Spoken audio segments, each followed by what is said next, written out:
and welcome to Access Sportsnet Lakers, driven by your Southern California Honda dealers. Chris McGee, Robert Ory, Big Game James will join us in a moment. We got Allie coming in a little later. Mike Trudell and Mike Bresnahan will be working the post-game show. The Lakers win streak snapped at 4 games. Rob, the Atlanta Hawks are now streaking to 8 games, but the big story, LeBron James, right ankle injury, and it happened early in that second quarter. He did not return. You know, you look at the injury, it looks kind of awkward where the guy's diving for the ball and rolls up on LeBron, but there was a little moment of excitement like, oh, he's the king, he's coming back, because he re-entered the game too much longer than what he did tonight. Big Game, I know you've had injuries like that. You could just see the grimace and LeBron James in pain, and we saw kind of where he rolled it. It's always hard for you to look at those, I know, and then right there you see him kind of frustrated, like we've all been before, and kind of hitting that chair. And that just tells you where he's at, I'm sure, in terms of the pain and just the frustration over an injury like that. Yeah, very frustrating, especially for LeBron, who carries this team. He is the motor that makes it run. And to have these, the injuries, the more minutes he plays, the more we depend on him. Murphy's Law at some point is going to give you a nagging injury or something. Unfortunately, it happened against a pretty good Hawks team. Hopefully it's something he can, put some ice on. It won't be too bad.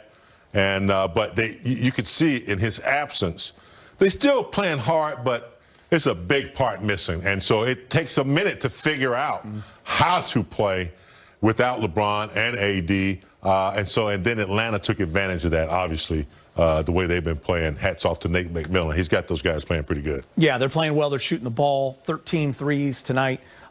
Big Game brings up a great point in terms of LeBron and AD. Listen, Rob, learning to play without one superstar is hard enough. The Lakers kind of really started to find their rhythm with AD missing all these games. But when you lose a LeBron on the fly, it's almost impossible to kind of figure that out. Yes, they played hard, but they really struggled in that third quarter when they came out of that halftime break.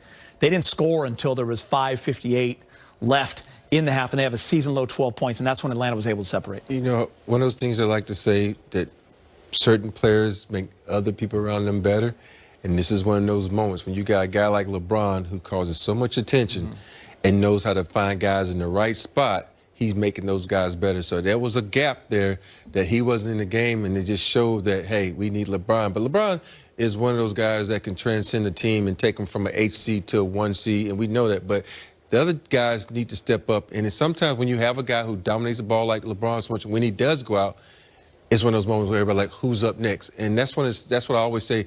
Let Schroeder bring it up sometime, LeBron, so the team can get comfortable running stuff without you. But they still play hard. They had some great moments, and hopefully they can, expand on these moments when it's time, if it happens again. Wade on his right started to run down the court and immediately comes out.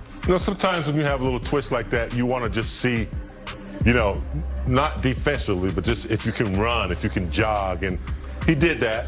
Also kept his streak going, as far as double-digit scoring. But, also, when you lose a player, I remember, Magic might go down, Kareem might go down. It takes you a minute, too, not only to learn how to play without them, but you're thinking about that injury. You're like, how bad is it? So it's a distraction. In that third quarter, it hit them from both sides. They couldn't move the basketball. And I got to think subconsciously, they've already lost to AD. Now they lose LeBron. They just won, 4 in a row. So it takes a while to even figure that out. Or then you have to say, okay, we got to play. It's just a little bit too late. All right, where do you go from here? We don't know the prognosis on LeBron James. We know AD is still going to be missing. You're hoping to get Gasol back. I would assume that makes Dennis your primary ball handler. More is going to be asked of you offensively if you're Kyle Kuzma and Montrezl Harrell. And really, Rob, THT kind of goes into that second primary ball handler, play creator, right? I mean, he's the only other guy who really can create for other people. Yeah, that's the only guy. And you're going to really depend on James's boy, Wesley Matthews, to come up big and knock down some shots. It's going to be a collective effort. It's not just going to be just on the responsibility of one guy, Kuz, Trez, or Dennis. It's going to be a team effort. This is one of those moments where they're really going to have to use their athletic ability and, more importantly, use their smarts, because when you without two big dogs you depend on so much. Now you got to just play basketball. Go back to old school where you're backdooring people.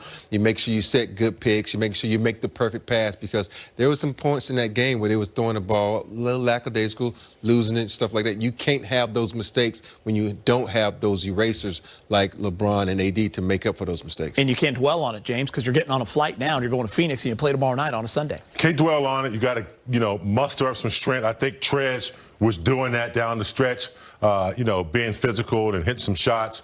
So, yeah, they might consider tweaking the offense a little bit, maybe a little, not much, a little passing game to get some motion, get guys backdoor. I also want to say, Rob, you're up 12 with 4 minutes to go. You can relax now. Alabama's up 12. With, Boy, were you a panic. With 4 to go. You can relax. Yeah. It's all good. Hey, you know me. I'm always cool. Not over till it's over? Exactly. Back to the Lakers. You know what's interesting, James and Rob, is, the Lakers actually had chances in this game. That third quarter, they were getting looks. It was like Billy said, there was a lid on the basket. I mean, listen, it's a night where you need a guy like KCP to score. Yes. He has 0 3-point attempts. He's 0 for 5. He has 0 points. Kuz was 3 for 8, but only 8 attempts. Dennis had looks, 4 for 15. So, and they were only down 9 after scoring just 12 points in that third quarter. Rob, they could have been right there. It was right there. And if you talk about their killer on the side, Trae Young, he only had 13 points in the game, or 14 points in the game. So yeah, it was Collins who killed him, really. Everything was right there for the Pickens and for them to win the game, but you couldn't muster up the shots. You couldn't get the shots to fall. And that's going to happen within the season. Sure. But you got to figure out a way sometimes. What they did in that last quarter, the fourth quarter, where they started going inside to Montrez. And when you can't score on the outside like that, sometimes it's time to go old school, go inside out. And so if you're not able to go inside out and then you keep shooting these threes and keep taking bad shots, you put yourself in trouble. So you play good defensively, you locked down Trae Young, but yet you couldn't score and you put yourself in a bad situation. And I would have found a way, back in the day, Delano, what's his name? The shooter? Gallinari. I wouldn't have never allowed him to get hot like that, because on the other end, we would have had matchups to where, we would have posted him up 5 times in a row until we got him in foul trouble. So the Lakers didn't have the players that could do that. And he was just able to roam free and hit threes. 4 for 6. Yeah, you can't let him be that comfortable. Yeah. All right, well, let's get you to the highlights. Lakers.